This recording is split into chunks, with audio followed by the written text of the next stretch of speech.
We've looked at the structure of life, the basic building blocks from which it's constructed. Now let's go a little higher up the hierarchy and look at the structures that are formed from these molecules. So here are our friends again, these creatures that we're familiar with at the large scale. What happens if we take them and we look at them under the microscope? Well, one of the first things that we notice is that they're made up of cells. And this is an image of some skin cells, essentially packages of reactions and molecules that form cellular structures. Cellular structures can be something of a few microns size, a few thousandths of a millimeter in diameter. And cells are quite complex. If you break them apart, you'll find many functions within a cell that are responsible for allowing life to do its various chemical reactions. But in essence, there are three major features of cells that we're going to look at here that are important from an astrobiological point of view, in the sense that these are the things that define how these cells function, how they make up life. First of all, there's a membrane to enclose all those chemical reactions. If you didn't have a membrane, you would simply dissipate into the environment. All of those macromolecules, or those large molecules that we saw earlier, would just disperse into the environment. So cells essentially have a membrane to enclose the biochemical reactions. They also need an information storage system. We've seen that that's deoxyribonucleic acid, DNA, in order to encode the instructions that the organism needs to keep up its cells, to grow cells, and to reproduce. And that information storage system also transmits information from one generation to another. So cells must have within them a coding structure, an information storage system. And they must also have a system for gaining energy. Where are they going to get the energy to do all those chemical reactions in building up those building blocks that we saw earlier? And how are those cells going to reproduce? Well, they need energy to do that. So within each cell, there must be an apparatus to make energy. So a membrane, an information storage system, and an energy producing system are basic to all cells on Earth. If you look at a mammal cell, you can see here, it's very, very complex. It includes all sorts of organelles. These are other small structures inside the cell that do other things important for communication, for example, between different mammal cells, and for encoding other instructions that allow the cell to move around and do other complex patterns of behavior. But even if you look at a complex cell like this from a mammal, you'll find that it still has those three basic units, those three basic ingredients that it needs in order to be able to function. A membrane to enclose everything, the information storage system in DNA, and a method for gathering energy. Let's have a look at those three structures and think about them in more detail and why they're important for making life work. First of all, let's look at the membrane. The cell membrane is made up of compounds called lipids. We saw earlier how these are building blocks, structures, complex molecules that make up life. Lipids are another type of complex molecule. They're very ingenious because some of these lipids have, as you can see here, a head that's attracted to water and a long tail that doesn't like water, and that tail wants to get away from water. If you take these molecules and you put them in water and you mix them up, those tails spontaneously are attracted towards each other because they're trying to get away from the water, but the heads are attracted towards the water. And as you can see here, what you get formed is essentially what's called a bilipid membrane layer. It's a layer of these molecules that spontaneously forms a membrane in water.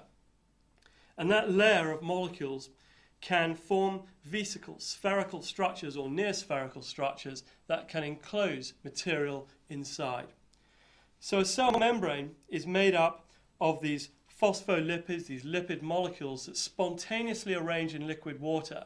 Automatically they arrange together to form these vesicles, these membranous structures that can enclose things within them. Once we've formed a membrane in this way, we then have to form an information storage system, and this is made up of DNA, deoxyribonucleic acid. Let's have a little bit of a look at this molecule and see how it works, see how it functions in its role both as an information storage system but also in transmitting information from one generation to another. DNA has a backbone, as you can see in this double helix, and between this double helix are what we call base pairs. And these base pairs are made up of 4 different molecules. Adenine, that we'll call A, thymine, that we'll call T, cytosine, that we call C, and guanine, that we call G. These are the 4 letters of an alphabet, if you like, a code that instructs the cell on how to make particular molecules. For example, in one cell, if we were to string those particular molecules together, it might read something like AAT, CG, and that might mean build this particular molecule responsible for eye color. Another piece of DNA might have a different sequence of these letters, GGCAGAT, and maybe that means construct a molecule that's responsible for helping to build bones, and so on and so forth. By stringing these 4 letters together in different combinations, we can create codes of long strings of letters that tell the cell to do particular things. It's a really ingenious code. And particular codes, discrete codes, are called genes. And genes are a set of instructions that tell the cell to produce a particular protein or a particular molecule. So DNA is a molecule in which these 4 smaller molecules, A, T, C, and G, are strung together in a long code and provide the information storage for that cell in order to be able to do its housekeeping functions and make new types of molecules. So you might then wonder, well, okay, that explains how DNA acts as an information storage system. We can see how this molecule can use these 4 letters to create long, ingenious codes for producing particular molecules. But how does it replicate from one generation to another? Well, DNA has another very intriguing and ingenious trick up its sleeve. These 4 letters that we've just spoken about, A, T, G, and C, can only bind to each other in particular combinations. A can only bind to T, and C can only bind to G. And they bind together to form these base pairs, and you can see a diagram here of base pairs of a long string of these letters on the left-hand side and the complementary bases on the other side. So where we've got a C attached to it, we have a G, and where there's a T, there's an A, and vice versa. And so throughout the center of DNA, there are these base pairs of TA and G and C bound together through the center of the molecule. Let's have a look at what happens if we pull those base pairs apart, if we split the DNA double helix in 2. Well, if we split the double helix in 2, we end up with 2 single strands. And along one strand, we've got that code that we've just talked about, and on the other strand, we've got the complementary code, those letters that previously bound to the other strand. Well, we've just said that G can only bind to C. So if there's a G in that single strand of DNA, the cell knows that it has to bind a C back onto that G. And next to a T, it has to bind an A, and so on and so forth. So if we split the 2 single strands apart, we can immediately synthesize a complementary strand on both of those new strands that are now single strands. And that way, we can generate 2 new double helices, which you can see here depicted in this diagram. So the DNA double helix is split in 2. We've ended up with 2 single strands, and then the DNA knows from that code which of those 4 letters it must bind to the letters already there in the single strand. And once it's done that, it can resynthesize 2 strands of DNA. And this is the way in which DNA replicates information from one generation to another, faithfully replicating information from one cell to another as it divides. And this is how cells divide. And here's a diagram of a bacterium dividing, and the DNA is splitting in 2, the double helix is splitting into single strands that are being used to resynthesize double strands, and as a result, 2 cells can form from 1. This is the basis of DNA replication and cell division.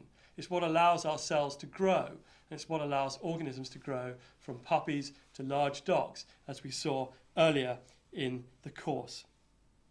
So we can see now very simply how we can enclose information in a membrane and make a cell, how we can use DNA, a very ingenious molecule, to instruct the cell to produce new molecules, and how it can divide. What about energy? All cells need energy to grow and to reproduce, and to get that energy to divide DNA in the first place. All cells contain systems for gathering energy, and there are different types of energy systems. Here are just 3 of them to give you some idea. You and I, we're called heterotrophs, and that means we get our carbon from organic carbon like steak or other types of meat, organic molecules made of carbon. There are other types of organisms in the biosphere, which we'll come across throughout this course, that use different methods of getting energy. For example, the phototrophs, like trees, that gather their energy from sunlight, photosynthetic organisms. These are called phototrophs, literally eating sunlight. And then there are organisms called chemolithotrophs, which literally means chemical rock eater, chemical element eater. These are creatures that can get their energy by eating rocks, and these are confined to the microorganisms. These are literally bacteria, for example, that get their energy by consuming iron in rocks. And these turn out to be very interesting for astrobiology because the chemolithotrophs live in very extreme environments, like volcanic environments, and deep in the crust of the Earth, where there's no organic material to feed them like you and I need, and there's no sunlight, so they can't do photosynthesis. Instead, they live off the energy from rocks. These chemolithotrophs are the sorts of organisms we might look for deep in the crust of other planetary bodies such as Mars. So these are just 3 examples of energy gathering. Photosynthesis from light, heterotrophy by eating organic molecules, including you and I, and chemolithotrophs, microorganisms that get their energy from rocks. This is a diagram of the energy gathering apparatus in cells. We don't need to worry about this, but I wanted to show you it because you can see it's actually very, very complex. The biochemical machinery to gather energy from the environment has an enormous number of molecules involved in it. But at the end of the day, if you strip away all that complex biochemistry, it's very, very simple. It's all about extracting energy from atoms and molecules in the environment to provide the energy for cell replication and cell growth. And you can understand that getting energy from rocks might be biochemically a complex thing for a cell to do, but at the end of the day, it's using some pretty simple materials, the elements within rocks that you and I might find outside in our garden. So life looks very diverse, and it looks very unrelated. And when you look at it at a large scale, particularly the sorts of organisms that you can see with the naked eye, such as these ones here, it may look like that diversity makes life very complex to understand, and indeed life is very complex. But at its core, it's very, very simple. And what we've seen in this lecture is that the cellular structures from which life is made, the cellular structures built up from those building blocks that we saw in an earlier lecture, are actually common to all life on Earth. Energy gathering, cellular membranes to enclose the biochemical reactions, the biology of life, and an information storage system, DNA, used by life on Earth to transmit information from one generation to another and to encode instructions in the cell. What have we learned then in this lecture? We've learned that life is made of cells. We've learned that cells have some basic features: a membrane, information storage system, and the ability to gather energy, although depending upon the type of cell, it may also have many other organelles and complex structures. But these are the 3 basic building blocks of cells. And we've learned that all life on Earth has these characteristics. In other words, all life on Earth has some very simple systems from which the cells are made and which have been the case since the origin of life on the Earth.